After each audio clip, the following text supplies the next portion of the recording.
Bom dia, boa tarde, boa noite, não sei que hora, até boa madrugada, né? Não sei que hora vocês têm tempo nessa correria do dia a dia de vocês, né? Para estar acompanhando essas aulas.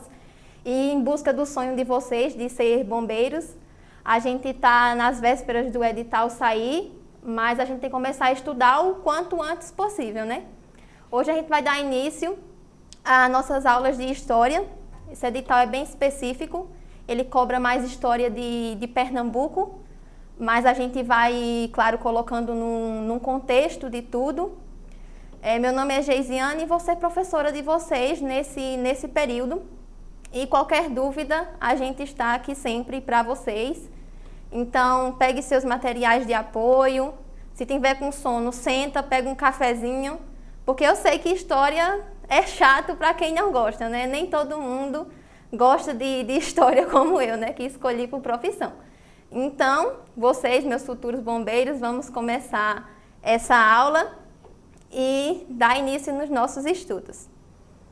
Começando essa aula de História de Pernambuco, a gente vai começar do começo, né, claro, porque a gente não brotou aqui do nada. A gente não já nasceu prontinha aqui, perfeitinha aqui em Pernambuco, com tudo isso que a gente tem hoje, não. Então, nessa nossa primeira aula de História de Pernambuco, a gente vai começar com a colonização pernambucana, essa ocupação e essa colonização que ela se dá início num contexto bastante complexo, né? Pernambuco, ele surgiu aqui, juntamente com a colonização brasileira, um pouco mais para frente. Ele não surgiu desde o início que os portugueses chegaram aqui, não. Então, a gente vai estudar primeiro esse contexto para ver como foi que a nossa capitania de Pernambuco, nesse período colonial, surgiu. Então, o contexto da colonização brasileira se dá num contexto complexo de descobertas da Europa, que eles estavam nessa busca por novas terras, por encontrar matérias-primas, por encontrar ouro, por encontrar novas coisas. Então, desde o século XV, que as grandes potências europeias da época marítima eram Portugal e Espanha. Então, desde aquele contexto daquela época do século XV, 1400 e pouco, que eles já estavam nessas rotas marítimas. A economia da época era o mercantilismo. Então, o que eles queriam era acumular dinheiro, acumular moeda. Na época feudal, o dinheiro, o que valia era o quê? A terra. E nessa época do mercantilismo, o que vale é o ouro, a prata, é a moeda, esse acúmulo de capital que eles precisavam. Eles fazendo essas rotas todas, negociando isso, querendo esse acúmulo de capital, esse acúmulo de moeda, tudo isso, eles comercializavam com outras cidades atrás disso, e surgem as especiarias, que eram o que deixavam. As especiarias são temperos, que deixam a comida mais gostosa. Naquela época não existia energia elétrica, então não tinha uma geladeira que conservasse sua carne sempre fresquinha, não. A carne era conservada, por exemplo, no sal. Muitas vezes se estragava, então se você só tinha aquilo para comer, você não poderia jogar fora. Você tinha que botar ali uma pimenta, botar algum tempero ali, alguma canela, para dar gosto. Então, isso eram artigos de luxo que davam muito dinheiro, mas sempre a base era, primeiramente, tentar achar ouro. Então, no caso da gente, foram os portugueses que colonizaram o Brasil. Então, eles vieram para cá, em busca dessas novas terras, para achar alguma coisa. A Espanha, ela já tinha chegado na América Espanhola e ela tinha encontrado ouro de cara.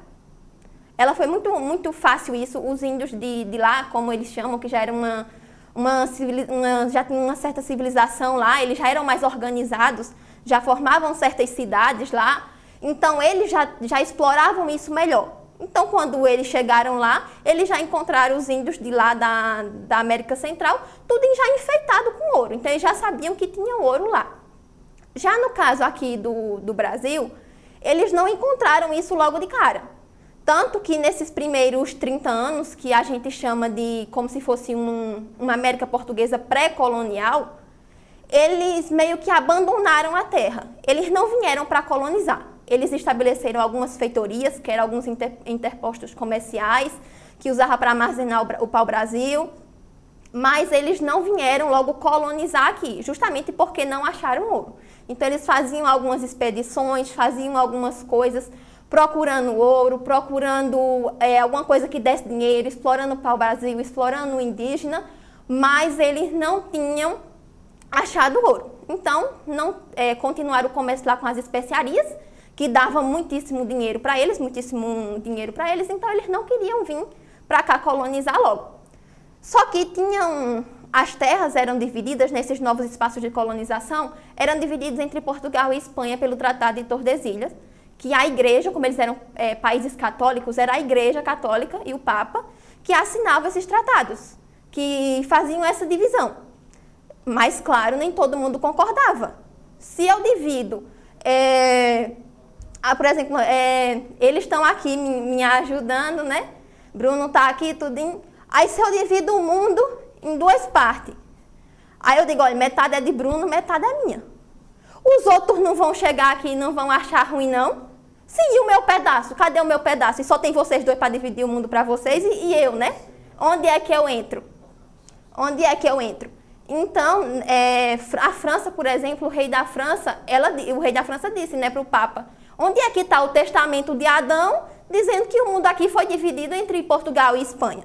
Então, essas outras potências que entraram nesse rumo marítimo depois, eles achavam ruim, né, claro, essa divisão, e queriam roubar as terras também desses outros. Eles não aceitavam essa divisão, então queriam roubar. Principalmente franceses vieram para cá, para o Brasil, para a costa, para o litoral, roubar, saquear.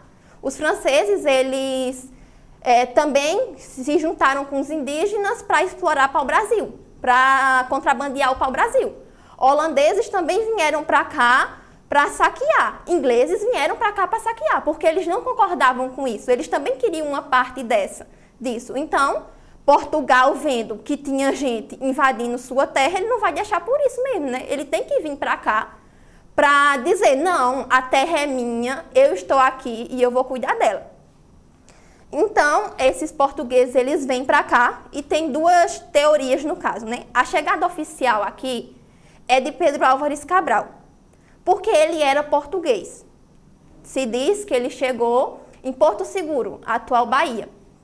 Só que ele chegou aqui, né, no dia 22 de abril de 1500. Só que alguns meses antes, outro carinha, um espanhol, Vicente Pinzón, ele afirma ter chegado aqui 3 meses antes, em janeiro de 1500. Só que, por que é que não é registrado que a descoberta, muito entre aspas, né, do Brasil, foi feita por esse espanhol? A resposta está na pergunta, né? Ele era um espanhol, a terra aqui não era dele. Se ele chegasse aqui, um espanhol, em terra portuguesa, e dissesse que essa terra ele que tinha descoberto, ia causar um incidente diplomático para aquela época muito grande, porque aqui não era a terra dele, ele não poderia tomar posse do que não era dele. Mas, na história, fala que um dos lugares que ele poderia ter chegado é no Cabo de Santo Agostinho, aqui em Pernambuco. Então, colonialmente, para a administração colonial, isso não muda na história. Mas para Pernambuco muda, porque está tirando o foco da chegada da Bahia para Pernambuco. A gente que é bairrista, que ama Pernambuco e que faz tudo para Pernambuco. E se você é de outro estado que vai tentar aqui o concurso para Pernambuco, né, claro, porque é possível. Então, se vocês passarem e vierem atuar aqui em Pernambuco, vocês vão ver como a gente é. É mais fácil a gente andar com a bandeira com a blusa com a bandeira de Pernambuco do que com a bandeira do Brasil. Do jeito que a gente ama muito Pernambuco, então tudo a gente puxa uma sardinha pro lado de Pernambuco. Então, para a gente, vai ser mais importante, interessante, falar que chegou primeiro um espanhol aqui em Pernambuco, né, no Cabo de Santo Agostinho. Então, esse primeiro contato iniciais do europeu com o nativo não vai ser simplesmente por meio de exploração, não. Esse contato inicial é um choque de culturas muito grande, porque para o europeu, que se considerava tão civilizado, ele estava chegando num lugar com um monte de bárbaro, um monte de gente inu, que para ele era um escândalo, com a moral religiosa católica, todo mundo coberto até a cabeça. Aí chegar aqui ver os índios tomavam um monte de banho, que os portugueses não gostavam de tomar banho. Essa nossa cultura de tomar 2, 3 banhos por dia, isso vem dos indígenas. Então, para eles é um choque muito grande. E para os indígenas, é um povo estranho chegando pelo mar, invadindo minhas terras. Eles estavam acostumados, claro, com as brigas, com as lutas deles internas. Mas não com alguém chegando no mar, que eles não sabiam nem de onde vinha, não sabiam nem quem era, para tomar conta, tomar posse de suas terras. Então, esse contato inicial, ele ocorre através dessa exploração. Também tem um certo interesse de conhecer o modo de vida, de aprender o que é que dá nessa terra. E também muitas alianças também ocorrem e muitos contatos, principalmente com as indígenas. Os índios, eles usavam para explorar a mão de obra e as indígenas, eles exploravam o corpo delas. Porque tanto poderia acontecer alguma aliança de um cacique entregar uma índia para um português para fazer alguma aliança, para fazer alguma coisa, como serem vítimas de estupros e de um monte de coisa, de outras coisas diferentes. Tanto que a nossa base inicial, a nossa multiplicação, ela se dá por meio desse tipo de miscigenação. Então, a terra começou a se povoar muito com esses mamelucos, que eles chamavam, que eram os brancos com essa mistura de branco com índios. Então, aconteceu também vários tipos de aliança e não só a exploração. Um segundo tópico para a nossa capitania, eu vou mostrar aqui para vocês um slide de como era dividida essa capitania. A nossa capitania ela era dividida em faixas de terras, como vocês estão vendo aí. E a de Pernambuco, ela, como sempre, todas elas iam do litoral para o interior. E a de Pernambuco, ela ia do Rio Santa Cruz, que fazia divisa com Itamaracá, até esse Rio São Francisco, essa divisa do Rio São Francisco, que atualmente é Alagoas. Alagoas fazia parte de Pernambuco, então essa divisão é onde hoje é Alagoas, e Itamaracá ela não é mais uma capitania, hoje em dia ela também faz parte de Pernambuco, mas naquela época Itamaracá era uma capitania e não parte de Pernambuco. Então deixa eu voltar aqui para vocês verem, nesse slide que está falando aqui da colonização de Pernambuco, dessa capitania de Pernambuco. O capitão donatário daqui foi Duarte Coelho. Ele recebeu do rei da época, Dom João III, essa capitania de Pernambuco para ele administrar, assim como vários outros capitães donatários, como eram chamados, receberam essas capitanias para administrar. Ele tinha certa experiência, ele era um fidalgo, ele era um militar, ele tinha lutado por Portugal em várias campanhas na Ásia, na África. Então, o clima daqui também não era diferente para ele, por tudo isso que ele fazia. Então, ele soube administrar bem, ele era uma boa pessoa, assim, bom administrador.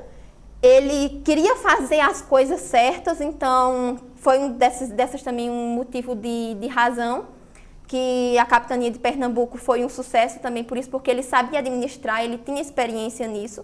E ele trouxe consigo para o Brasil, no caso a capitania de Pernambuco, ele trouxe a família, uns parentes mais distantes, e colonos para povoar essa terra e ajudar ele a administrar.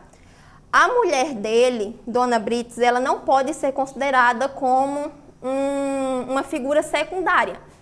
Tanto que ela pode ser considerada uma capitoa, porque quando ele não estava presente para administrar a colônia, ela assumia esse lugar dele. Então, ela também foi muito importante nesse sentido, que ela esteve sempre presente para ajudar ele na administração da colônia. Esse Jerônimo de Albuquerque, ele é irmão de Dona Brites, cunhado de Duarte Coelho. E ele foi muito importante porque ele é considerado como o Adão brasileiro, porque ele emprenhava muitas índias. Ele já era de uma moral mais duvidosa, segundo os padrões da época. Ele teve 24 filhos registrados, fora os que não foram registrados, né?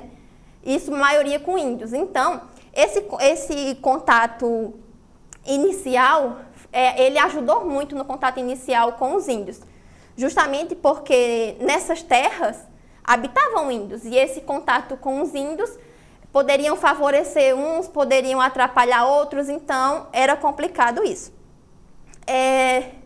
Nesses conflitos e nessas alianças com os indígenas, Jerônimo ele foi figura importante, porque quando eles chegaram aqui, eles aportaram perto de Itamaracá, na parte de baixo, numa feitoria que tinha em Igaraçu.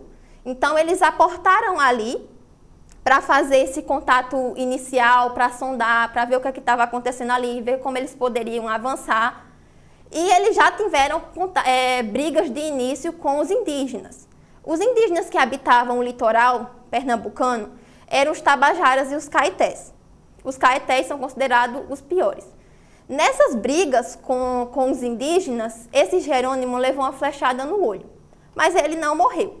E em vez de terminar de matar ele, cuidaram dele.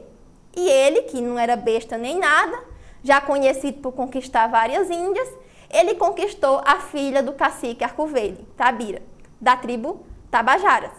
Então, ele, conquistando essa índia, ele fez aliança com os Tabajaras, e os Tabajaras ajudaram Duarte Coelho a conquistar as terras. Então, se os Tabajaras eles tinham essa aliança, eles eram inimigos dos caetés. E eles conheciam as táticas de guerra muito melhor do que os portugueses. Os portugueses estavam acostumados a lutar em campo aberto. Eles estavam acostumados a se juntar tudinho e com as suas armas, com as suas coisas. Os índios, eles usavam a mata a seu favor. Eles subiam em cima das árvores, se escondiam, e quando os portugueses estavam vindo tudo juntinho para atacar, eles atiravam flecha por todo o canto e a maioria morria. Então, eles precisavam dessas alianças com os índios, porque os índios conheciam o território. O modelo de luta dos índios era muito melhor para aquele território do que o deles. Então, eles aportaram perto de Itamaracá, nessa feitoria, na parte norte. Eu não mostrei para vocês o slide aqui que vocês estão vendo aí, nessa Rio Santa Cruz. Esse Rio Santa Cruz, justamente ali tinha uma feitoria. Eu já mencionei antes, feitoria eram esses entrepostos comerciais que foram feitos antes, como uma tática de exploração, não para colonização, mas para exploração, para armazenar para o Brasil e depois despachar para a Europa. Então, eles aportaram perto dessa feitoria e fundaram uma vila ali. A Vila de Cosme e Damião, Vila de Santa Cruz, Vila de São Domingos, Vila de Igaraçu, todos esses nomes se referem à mesma vila.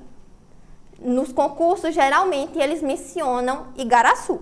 Mas se aparecer outro nome desses, Vila de Santa Cruz, Vila de Cosme e Damião, é a mesma coisa. A mesma coisa que eu disser que foi Igaraçu. Esse tipo de colonização de Pernambuco, que deu certo, né? Mas ele exigia um alto investimento. Porque essa capitania era um investimento privado. O rei, ele não botava dinheiro, não. Portugal estava falido.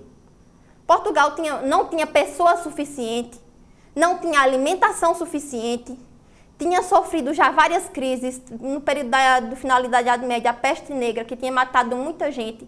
Eles não tinham recursos suficientes para isso. E era uma coisa de risco, era um investimento de risco. Porque eles estavam acostumados com esse espírito aventureiro de chegar, explorar, levar, ir para outro canto, explorar, rouba tudo que tem ali, sai de novo. Só que aqui no caso do Brasil, eles viram que era uma vasta extensão de terra, mas eles não acharam ouro logo. Se tivesse que colonizar, tinha que ser uma coisa a longo prazo, eles não poderiam fazer isso logo de cara. Não tinha como você fazer isso logo de cara assim.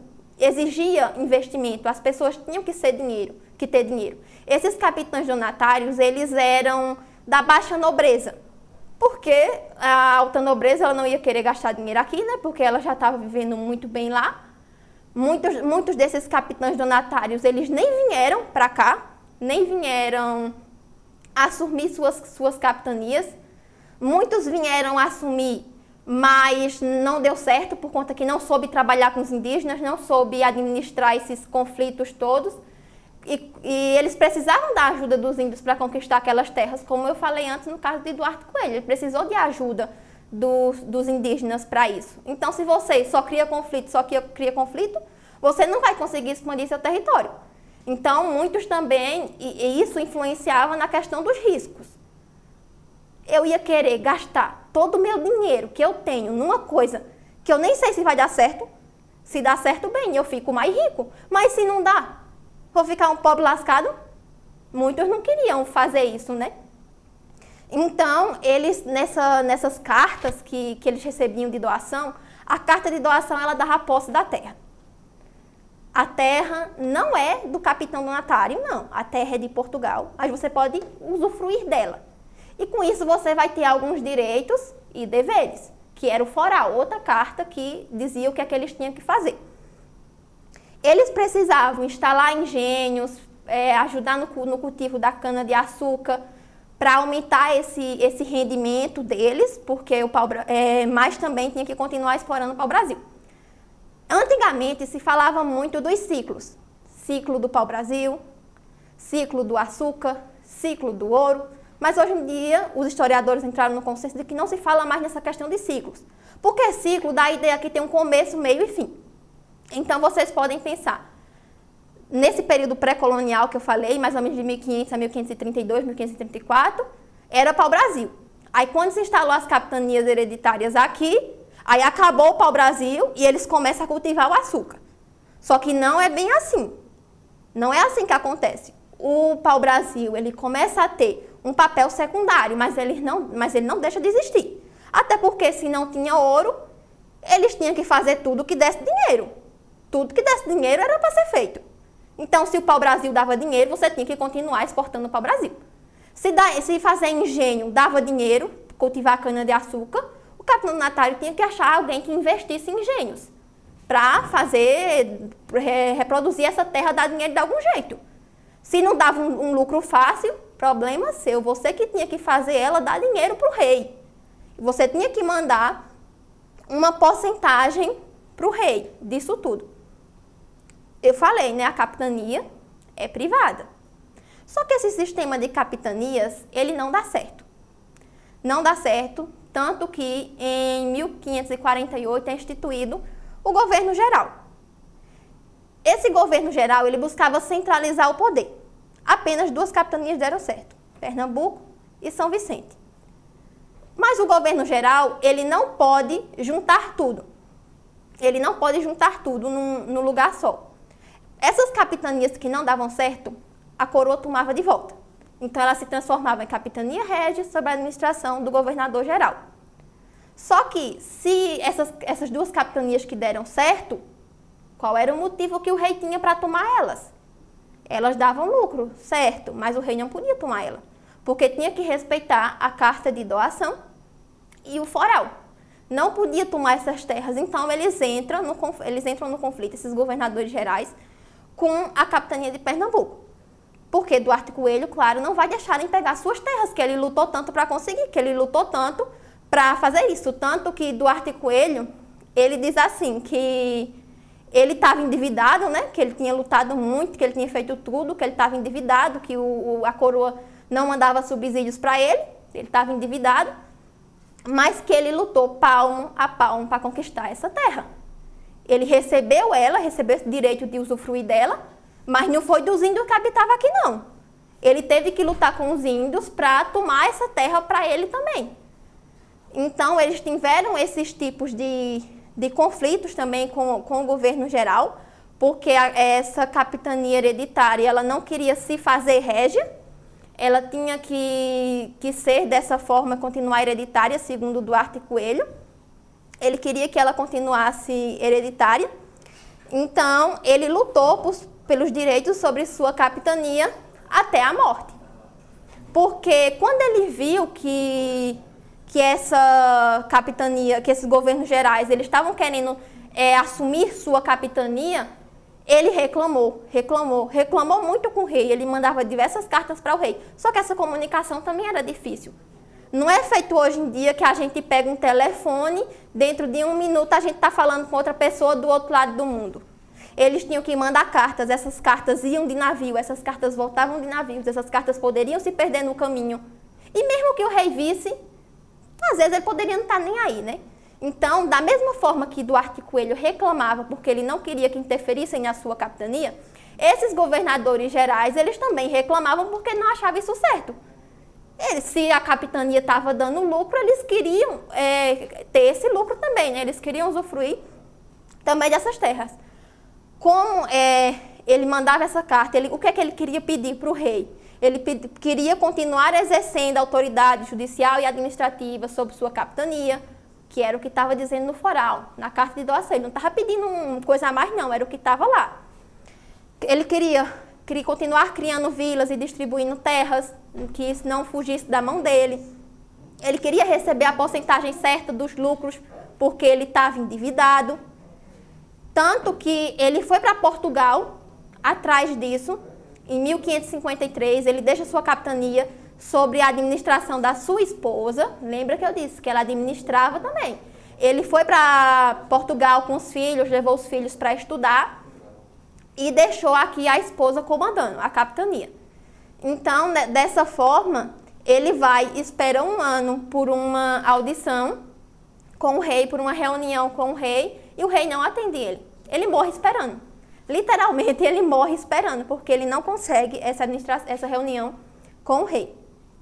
Seus filhos e seus netos, capitania hereditária é assim, está dizendo já no nome, né? Hereditário. Quer dizer que passa de geração em geração. As capitanias régias, né, elas não têm isso, mas as hereditárias tinham. Então, ele também lutava para que seus filhos continuassem com a administração da sua colônia.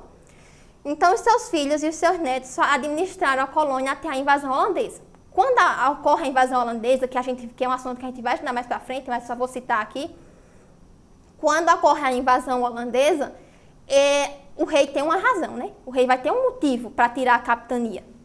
Porque no foral, uma das obrigações era proteger a terra. Proteger contra os índios e proteger contra os saqueadores holandeses, franceses, ingleses. Eles tinham que proteger a terra. Os que não conseguiram proteger contra os índios antes, foi tomado. Ok, né? O rei tomou.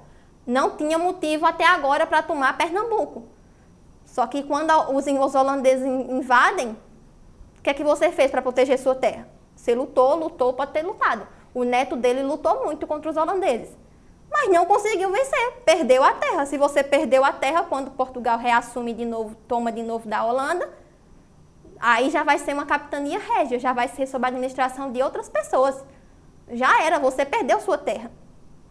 Então, da família de Duarte Coelho, só tem 4 pessoas que administram. Duarte Coelho, aí fica um período da mulher, né? Mas não conta, porque hereditária já vai passando para o filho. Aí o seu filho, Duarte Coelho de Albuquerque, que era o filho mais velho dele, então a capitania vai para ele. Só que Duarte, ele morre lutando com o rei Dom Sebastião. Então, ele morre junto com o rei nessa luta no norte da África. Aí passa para Jorge de Albuquerque, o outro irmão dele, o mais novo.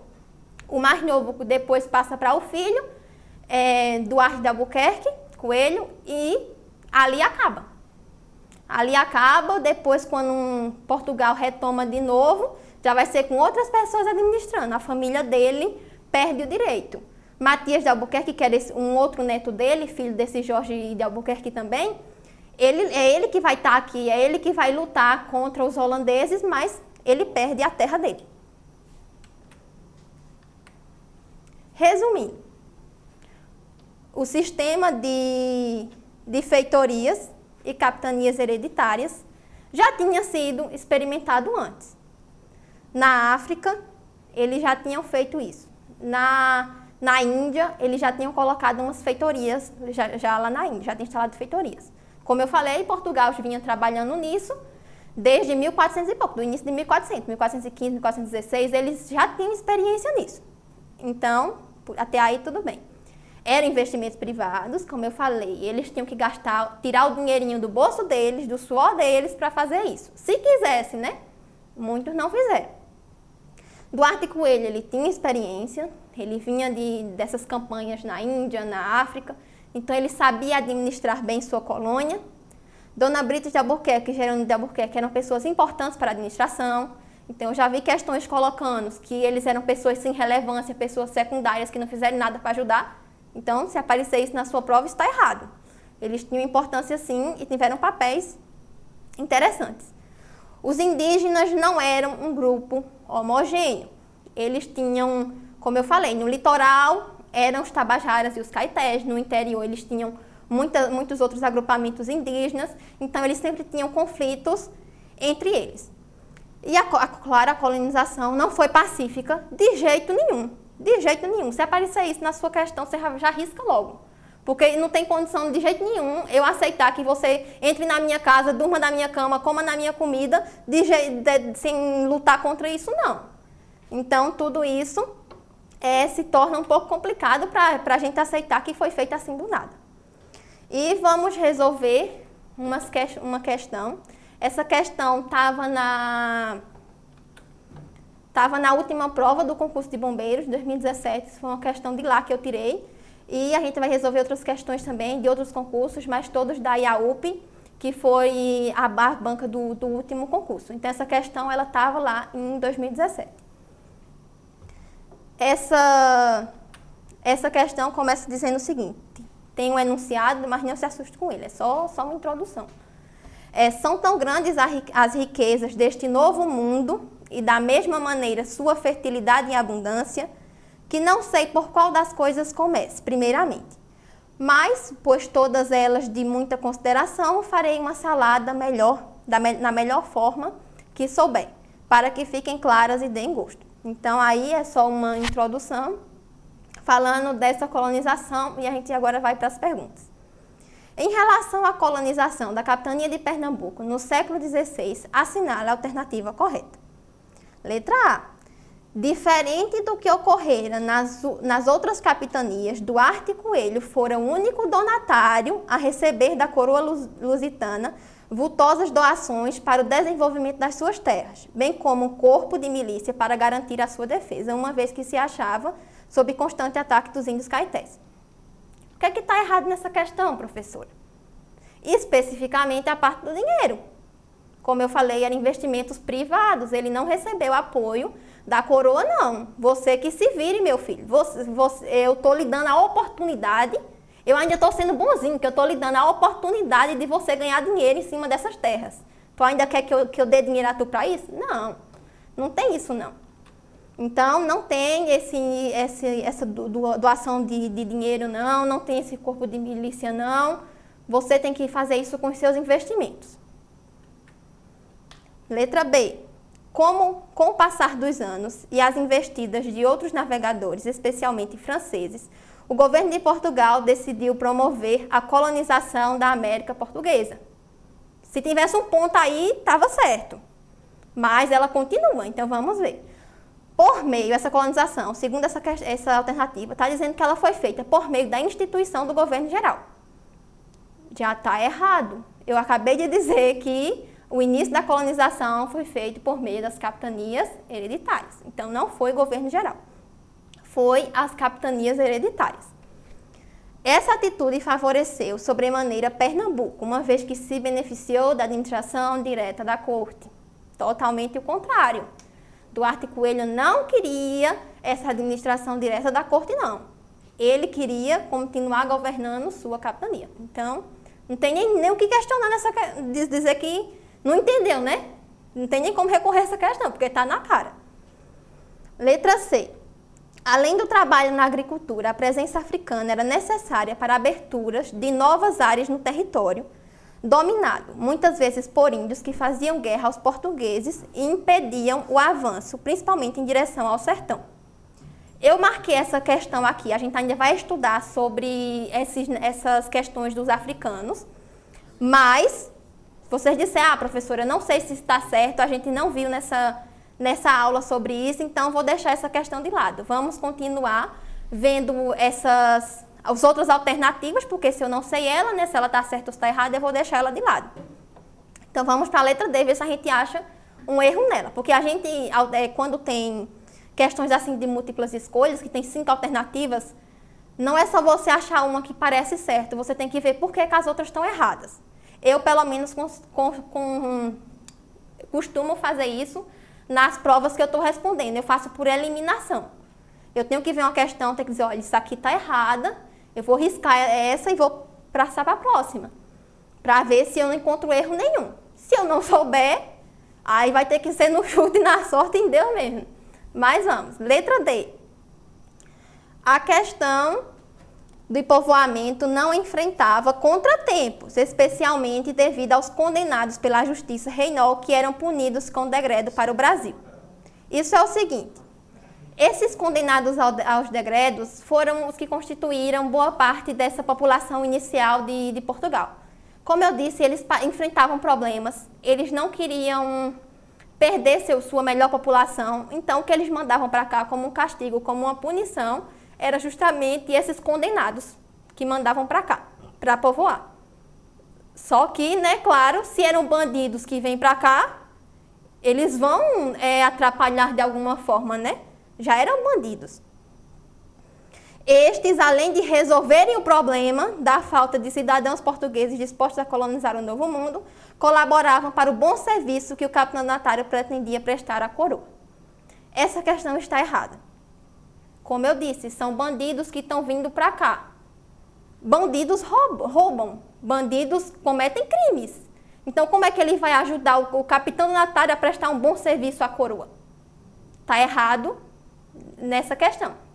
A gente tem uma carta aqui do Duarte Coelho, ele manda para o rei, que ele reclama de ter mandado esses degredados que só estão atrapalhando eles, que já estão muitos. Ele pede para o rei parar de mandar esses condenados para a capitania dele, porque está atrapalhando ele, está atrapalhando a administração dele.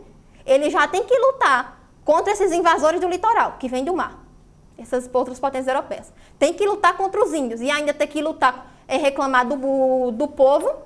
Ele ainda tem que reclamar desse povo, tem que cuidar desse povo que está roubando, desse povo que está saqueando, desse povo que está ajudando esses que estão contra eles. Então, era ruim para ele. Então, a gente já sabe que está errado. Letra E. As alianças estabelecidas com os indígenas permitiram a Duarte Coelho o estabelecimento de 2 vilas nas terras de Pernambuco, sem a necessidade de conflitos com os naturais da terra. A primeira delas, fundada logo na chegada do capitanatário à sua capitania, foi denominada de Igaraçu. A segunda, chamada de Olinda, distante 5 léguas da primeira, logo passou a ser sede da capitania. Depois do ponto está tudo certo. O problema é o começo da questão, né? Como é que ocorreu sem nenhum conflito? Ocorreu sem problema? Os indígenas não iam aceitar isso pacificamente, então eles não permitiram. Eles não permitiram. Duarte Coelho teve que conquistar suas terras palmo a palmo, como ele mesmo disse. Então, se a gente viu que todas essas outras estão erradas, só restou a letra C. Que mesmo você não tendo certeza, porque a gente não estudou hoje, a gente vai ver isso ainda mais para frente, se as outras estão erradas, então essa nos ajuda. Além do trabalho na agricultura, a presença africana era necessária para a abertura de novas áreas no território, dominado muitas vezes por índios, que faziam guerra com os portugueses, que a gente viu, e impediram o avanço, principalmente na direção do sertão. Então, dessa forma, a gente termina essa nossa primeira aula, primeira de muitos, que vocês ainda vão ver minha cara por aqui. Então, a gente tem que sempre desenvolver melhor, que sempre lutar. Essa aula não é suficiente para você saber de tudo, você nunca vai saber de tudo com uma aula só. Então, se você ficou com dúvida em alguma coisa, se você diz, eu não entendi isso. Se você não quiser falar com a professora aqui, não quiser me procurar para tirar as dúvidas, você pode procurar de outras formas, sempre tem muitas lutas, sempre dá um Google, pesquisa, arruma fontes para estudar, vocês vão ter o material de apoio, vocês vão ter as outras coisas que vocês podem pesquisar também, porque a gente nunca aprende tudo em uma aula só. Então, até a próxima.